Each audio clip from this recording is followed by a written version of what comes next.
నమస్తే, welcome to our channel. నేను మీ సిరి. ఎన్నికలకు ముందే జగన్మోహన్ రెడ్డి గారికి సుప్రీంకోర్టు భారీ షాక్నిచ్చిందా? సో ఈ అంశాన్ని మనకి వివరించడానికి మనతో పాటు ఉన్నారు ప్రముఖ సీనియర్ జర్నలిస్ట్ డివిఎస్ గారు. నమస్కారం సార్. నమస్తే సార్, ఇప్పుడు చూస్తున్నట్టయితే ఇసుక తవ్వకాల పైన సుప్రీంకోర్టు అంటే ఏదైతే తవ్వకాలు జరిగినాయో, అక్రమ తవ్వకాలు జరిగినాయని చెప్పేసి ఉందో దానికి మే 9 లోపు పిటిషన్ దాఖలు చేయాలని చెప్పేసి అయితే సుప్రీంకోర్టు చెప్పింది. సో ఇది అసలు ఎలాంటి పరిణామాలు ఉండబోతున్నాయి సార్, చోటు చేసుకోబోతున్నాయి ఎన్నికల ముందు? అసలు జగన్మోహన్ రెడ్డి ముఖ్యమంత్రి అయినప్పటి నుంచి గత 5 ఏళ్లలో ఆంధ్రప్రదేశ్లో శాండ్ మాఫియా, ఇసుక అక్రమ తవ్వకాలు పేట్రేగిపోయాయి. వీళ్ళు ఏం చేశారంటే నదుల్లో ఈ ఇసుకని తవ్వేయటం ద్వారా గుంతలు పెరిగిపోయి ఆ గుంతల్లో పడి 115 మంది చనిపోయారు. 3 ఏళ్లలో 115 మంది ఈ ఇసుక తవ్వకాల వల్ల అక్కడ పతులు పడి, ఆ పతులు ఎక్కడున్నాయో తెలియక ఈతలకు వెళ్ళినటువంటి పిల్లలు 115 మంది చనిపోయారు. అంటే ఈ 115 మంది శాండ్ మాఫియా హత్యలు జగన్మోహన్ రెడ్డి ప్రభుత్వ హత్యలుగానే చూడాలి. ఎందుకంటే ఇసుక అక్రమ తవ్వకాల వల్ల 115 కుటుంబాలు ఇవాళ రోడ్డున పడ్డాయి, బిడ్డల ప్రాణాలని కోల్పోయారు. 200 మంది భవన నిర్మాణ కార్మికులు ఆత్మహత్యలు చేసుకున్నారు. ఇక్కడ ఇసుక లేక, ఇక్కడ ఉన్న ఇసుక అంతా పొరుగు రాష్ట్రాలకి అక్రమ రవాణా చేయటం వల్ల పనులు, ఉపాధి కోల్పోయి 200 మంది భవన కార్మికులు ఆత్మహత్యలు చేసుకున్నారు. 40 లక్షల మంది భవన కార్మికులు రోడ్డు పడ్డారు, ఉపాధి లేక వలసలు పోయారు అన్నమాట. అంటే ఆ 200 ఆత్మహత్యలు చేసుకున్నటువంటి భవన నిర్మాణ కార్మికులు ప్రభుత్వ హత్యలుగానే చూడాలి. శాండ్ మాఫియా హత్యలు అన్నమాట ఇవన్నీ కూడా. ఈ 5 ఏళ్లలో 40 కోట్ల టన్నుల ఇసుక తవ్వేశారు. 40 కోట్ల టన్నుల ఇసుక. అసలు వీళ్ళు పర్మిషన్స్ ఇచ్చేది రీచ్లకి ఎన్నిటికి పర్మిషన్ ఉంటుంది? మహా ఉంటే 110 రీచ్లకి పర్మిషన్ ఉంటుంది, కానీ 500 రీచ్ల్లో తవ్వేస్తున్నారు. యంత్రాలు ఉపయోగించకూడదు. 115 ఎక్కడ ఉంది, 500 ఎక్కడ ఉంది సార్? అసలు అలాంటివి అసలు చేయొద్దు కదా సార్. అండ్ ఇప్పుడు కూడా చెప్పింది ఏంటంటే మాన్యువల్గా చేయండి, పర్మిషన్ ఇచ్చిన దగ్గర కూడా మాన్యువల్గా చేయండి అని చెప్తున్నారు. ఇక్కడ ఏంటంటే జేసీబీలతో మీరు చెప్పినట్టు ఆ తవ్వకాల వల్ల పర్యావరణం కూడా దెబ్బతినే అవకాశం ఉంది కదా సార్. మరి ఎందుకు అసలు వీళ్ళందరూ ఎందుకు పట్టించుకోలేకపోయారు? అసలు ఇవాళ ఇసుకే జగన్మోహన్ రెడ్డికి ఆదాయ వనరు అన్నమాట. 40,000 కోట్ల అక్రమార్జన జగన్మోహన్ రెడ్డి చేశాడు. ముఖ్యమంత్రిగా ఈ 5 ఏళ్లలో జగన్మోహన్ రెడ్డి 40,000 కోట్ల రూపాయల దోపిడీ పాల్పడ్డాడని పురంధేశ్వరే ఫిర్యాదు చేసింది, సుప్రీంకోర్టుకు పంపింది, చీఫ్ జస్టిస్కి పంపింది. మాజీ ముఖ్యమంత్రి చంద్రబాబు అనేక లేఖలు రాశారు, అనేక ఫిర్యాదులు చేశారు. సుప్రీంకోర్టు ఇవాళ కన్నెర్ర చేసిందనమాట. గ్రీన్ ట్రిబ్యునల్ ఇచ్చిన ఆదేశాలనే అమలు చేయాలి, తక్షణమే ఇసుక తవ్వకాలు నిలిపేయండి అని చెప్పి మళ్ళా ఆదేశాలు ఇచ్చింది. కానీ వీళ్ళు పాటిస్తారా? ఇక్కడ వీళ్ళకి ఏమన్నా కోర్టులు అంటే లెక్క ఉందా? జగన్మోహన్ రెడ్డి ఎవరినైనా లెక్క చేస్తారా? సుప్రీంకోర్టు అయినా బేఖాతరు చేస్తారు.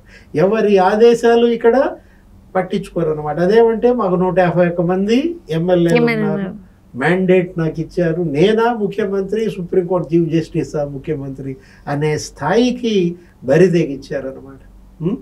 అంటే తమిళనాడు ఉదంతం నీకు చెప్తాను. తమిళనాడులో కూడా ఇలాగే ఇసుక అక్రమ తవ్వకాలకు పాల్పడితే సుప్రీంకోర్టు చాలా సీరియస్ అయింది. 5 జిల్లా కలెక్టర్లను సస్పెండ్ చేసిన పరిస్థితి అనమాట. 5 జిల్లా కలెక్టర్లు ఈడీ విచారణకు హాజరుగమ్మని ఆదేశించింది.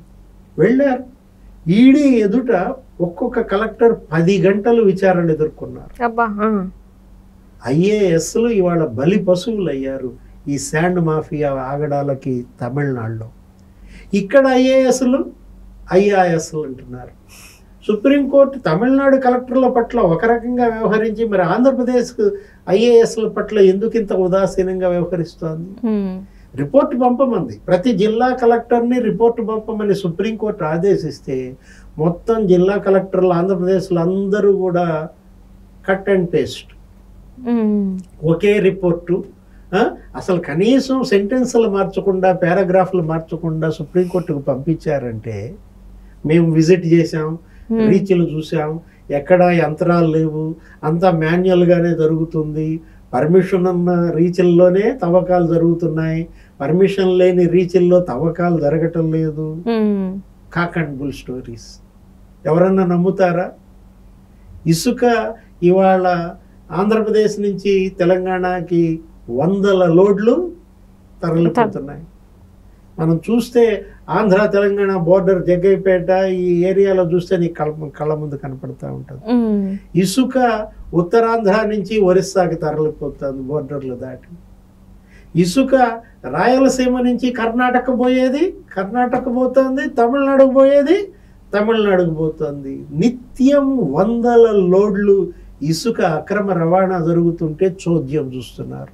ఇక్కడ పనులు జరగవు, ఎక్కడ ఆంధ్రప్రదేశ్లో. ఇక్కడ కట్టుబడి రంగం కుదేలైపోయింది. ఆ ఇసుకతో అక్కడే కట్టుబడి చేస్తే ఏం జరుగుతుంది? నీకు వాళ్ళకి ఉపాధి ఏర్పడుతుంది. అక్కడ ఉన్నటువంటి భవన నిర్మాణ కార్మికులు 40 లక్షల మంది పొట్టపోసుకుంటారు, ఆ కుటుంబాలు నిలబడతాయి. అక్కడ కన్స్ట్రక్షన్ ఏమో కుదేలు చేశారు. ఆ ఇసుక మొత్తాన్ని ఏం చేస్తున్నారు? స్మగ్లింగ్. తెలంగాణకి, కర్ణాటకకి, తమిళనాడుకి, ఒరిస్సాకి నిత్యం 100 లోడ్లు రవాణా చేస్తున్నారు, అక్రమ రవాణా. ఏం చేస్తున్నాయి? చెక్ పోస్టుల దగ్గర తనిఖీ బృందాలు, స్క్వాడ్లు ఏం చేస్తున్నాయి అంటే లేపేశారా? 40,000 కోట్ల రూపాయల విలువైన ఇసుక అవినీతి పాల్పడ్డారంటే అర్థం చేసుకో. 40 కోట్ల టన్నుల ఇసుక తవ్వేశారు. మాజీ ముఖ్యమంత్రి చంద్రబాబు ఆయన స్వయంగా వెళ్ళాడు ఇసుక రీచ్లకి. ఆయన స్వయంగా అక్కడ చూపించాడు. ఏంటి? కొండల్లాగా గుట్టల్లాగా ఇసుక ఆ పక్కన పెట్టి స్టాక్లు. ఆ మొత్తం 100 లారీల్లో ఎత్తి ఎటు పంపిస్తున్నారు? పొరుగు రాష్ట్రాలకి రవాణా చేస్తున్నారు. 1,500 రూపాయలు ఉండే ట్రాక్టర్ ఇసుక 5,000 రూపాయలు, 10,000 రూపాయలు ఉండే లారీ ఇసుక 50,000కి అమ్ముతున్నారు. ఆంధ్రప్రదేశ్లో కన్స్ట్రక్షన్ కుదేలైపోయింది. పేదల ఇళ్ల నిర్మాణం ఆగిపోయింది. 25 లక్షల ఇళ్లు కడతానన్న పెద్ద మనిషి జగన్మోహన్ రెడ్డి 5 ఏళ్లలో 5 లక్షల ఇల్లు కట్టలేదు.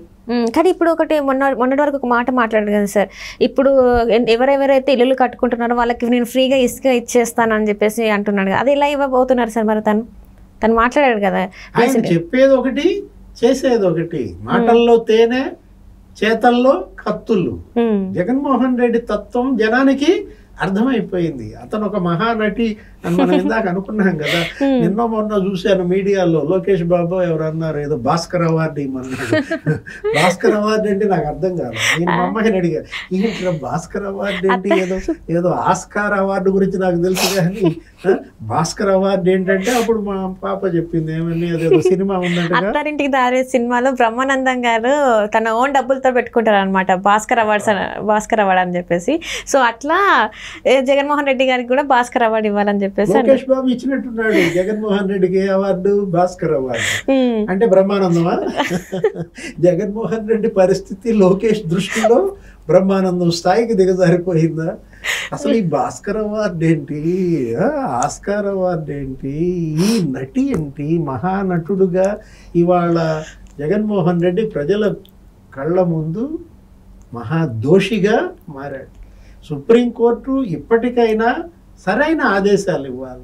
తమిళనాడు కలెక్టర్లపై ఏ విధంగా తీవ్ర చర్యలకు తీసుకుందో ఆంధ్రప్రదేశ్ ఈ ఐఆర్ఎస్లు ఈ కలెక్టర్ల పైన కూడా అలా తీవ్ర చర్యలు తీసుకోపోతే తప్ప ఈ ఇసుక దందా ఆగదు.